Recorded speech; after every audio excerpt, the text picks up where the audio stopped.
अस्सलाम वालेकुम व्यूअर्स, मैं हूं आपका मेज़बान अब्दुर्रहमान। नेशनल हाईवे अथॉरिटी ने हुकूमत को 1200 अरब रुपए के कर्ज में मुआवनत के लिए अपनी 62,480 कनाल ज़मीन रहन रखवाने की मंजूरी दे दी है। हुकूमत इस ज़मीन को प्लेज करवाकर इस मालियाती साल में 1200 अरब रुपए के सुकूक बॉन्ड्स जारी करेगी। आगे बढ़ने से पहले आपको बताते चलें कि सुकूक बॉन्ड्स एक इस्लामिक इंस्ट्रूमेंट है जो कि आम बॉन्ड्स के मुकाबले में है।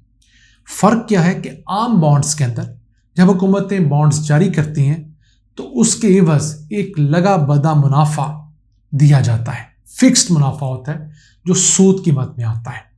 जबकि सुकूक बॉन्ड्स की ज़रूरत में हुकूमतें अपना कोई असासा रहन रखवाती हैं अपने किसी बिजनेस में, मसलन हवाई अड्डे के अंदर, बंदरगाह के अंदर, हाईवे के अंदर आपको शेयर देती हैं और उस शेयर की वजह आपसे पैसे लेती हैं। हुकूमतें मुख्तलिफ बैंक से लेती हैं या कोई और मालियाती इदारों से। तो उस सूरत में ये तमाम लोग पैसे देने वाले उस असासे के अंदर हिस्सेदार होते हैं और उसके अंदर से जो आमदन होती है उसमें से एक प्रॉफिट का हिस्सा उनके साथ भी शेयर किया जाता है।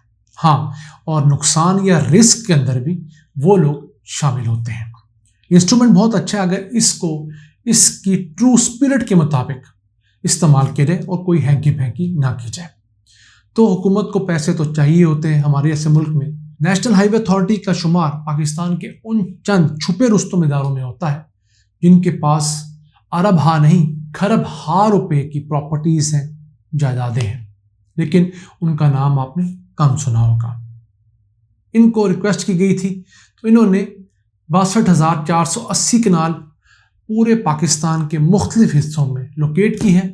सबसे बड़ा पैच लोकेट किया गया है 27,905 कनाल और माड़ा के अंदर, जो कि मकरान कोस्टल हाईवे के ऊपर है, N10 के ऊपर।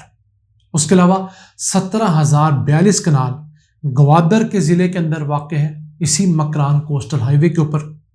फिर तीसरा बड़ा पैच जो है वो पेशावर के ज़िले के अंदर है 12,604 कनाल के ऊपर। इसी तरह जो इंडस हाईवे है पेशावर कोहाट लक्की मरवत सेक्शन, उसके ऊपर कोई 11,361 कनाल अराजी नेशनल हाईवे की मिल्कियत है, उसे भी रहन रखा जाएगा, यानी कि उसको रख के उसके एवज़ सुकूक बॉन्ड्स जारी किए जाएंगे। फिर 6,172 कनाल रकबा है पेशावर नौशेरा जो जीटी रोड का है N5 का, वो रकबा भी इसके लिए लोकेट किया गया है। इस तमाम रकबे को रखकर एक तो 1200 अरब रुपए जनरेट किए जाएंगे और इसके अलावा यूरो बॉन्ड्स भी जारी किए जाएंगे। जैसे रुपयों के अंदर सुकूक बॉन्ड्स होते हैं, इसी तरह यूरो के अंदर भी सुकूक बॉन्ड्स होते हैं, डॉलर्स के अंदर भी। तो उसमें टोटल पाकिस्तानी रुपयों में तकरीबन 372 अरब रुपए, या यूरोस की बात करें तो 1.5 अरब यूरो जो है उसके बॉन्ड्स जारी करके हुकूमत अपने माशी मसाइल जो है उसको हल करने की कोशिश करेगी। अब नेशनल हाईवे अथॉरिटी के असासे किस कदर ज़्यादा हैं तो उसकी मिसाल मैं आपको एक छोटी सी ताज़ा खबर से दूंगा। गुज़िश्ता चंद सालों के दौरान नेशनल हाईवे अथॉरिटी के असासों को री एवेलुएट किया गया तो उनमें 2,553 अरब रुपए का इजाफा रिकॉर्ड किया गया है। यानी ये इजाफा हुआ है, टोटल मालियत का भी कहीं जिक्र नहीं है। तो अगर इजाफा 2,553 अरब रुपए का है तो हो सकता है कि असासों की मालियत 1,000 अरब रुपए हो। क्यों? नेशनल हाईवे अथॉरिटी के पास ना सिर्फ रोड्स हैं, मोटरवेज हैं, बल्कि उनके इर्द गिर्द दोनों तरफ जो जगह हैं जहाँ पर दरख्त लगे होते हैं वो भी इनकी मिल्कियत है। फिर वो इंटरचेंजेस जहाँ से गाड़ियाँ चढ़ती उतरती हैं वो भी नेशनल हाईवे अथॉरिटी की जगह है। राइट ऑफ वे वो उसकी जगह होती है। फिर सर्विस एरियाज, बहुत सारे कमर्शियल एरियाज हैं, इवन आम जीटी रोड के ऊपर भी कमर्शियल एरियाज ऐसे हैं, सर्विस एरियाज जो मोटरवे के ऊपर है वो नेशनल हाईवे अथॉरिटी की मिल्कियत है। उनसे जो रकम आती है वो उनको किराया वगैरह आता है या उनको जो लीज करके रकम दी जाती है वो भी उनकी होती है। फिर मशीनरी बहुत सारी इनकी है, दफातर हैं, बिल्डिंग्स हैं।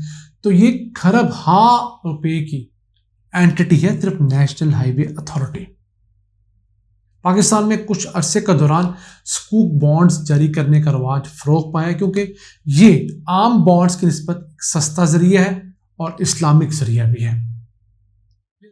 اب تک کی بات کریں تو حکومتیں اس ذریعے کے تحت 2000 ارب روپے کا قرض لے چکی ہیں۔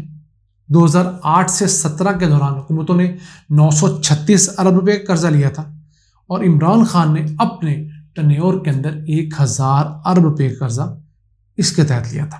اب اس کے تحت جو قرض لیا جاتا ہے وہ مختلف سالوں کے لیے ہوتا ہے۔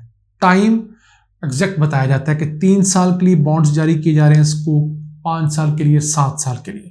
اس دوران آپ نے ان کو جو منافع ہوتا ہے، مثلا ٹول ٹیکس کی مد میں مختلف ہائی ویز سے، موٹر وے سے جو منافع ہوتا ہے اس میں شیئر دینا ہوتا ہے ان کو۔ اس کے علاوہ ان کی رقم بھی اس عرصے کے بعد آپ نے ان کو لوٹانی ہوتی ہے۔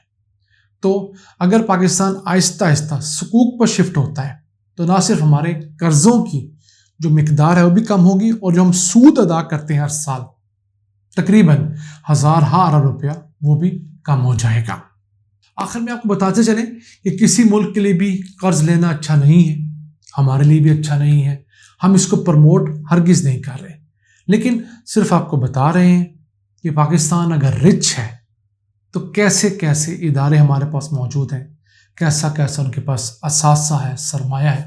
اگر اسی رقم کو 1200 ارب روپے جو یقیناً حکومت اپنے اخراجات یا سود کی ادائیگی کے لیے لے رہی ہے، اگر عوام کے اندر یونیورسٹیز، ہاسپٹلز، انڈسٹریل اسٹیٹس لگانے کے اوپر خرچ کرے تو آپ یقین کیجئے یہ 1200 ارب روپیہ لگایا ہوا اگلے 2-3 سالوں بعد ہر سال آپ کو 1200 ارب روپیہ کما کر دے گا۔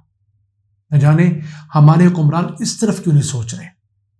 اس رقم کی صنعتیں لگائی جائیں، اس رقم سے امپورٹ سبسٹیٹیوشن کی جائے، اس رقم کے ذریعے نیا ٹیلنٹ جو ہے اس کو پروان چڑھایا جائے تو یہی پاکستان ملیشیا کو، سنگاپور کو پیچھے چھوڑ سکتا ہے۔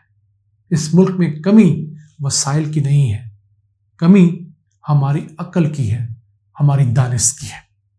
آج کے لیے اتنا ہی۔ اپنے میزبان عبد الرحمان کو اجازت دیجیے۔ اللہ نگہبان۔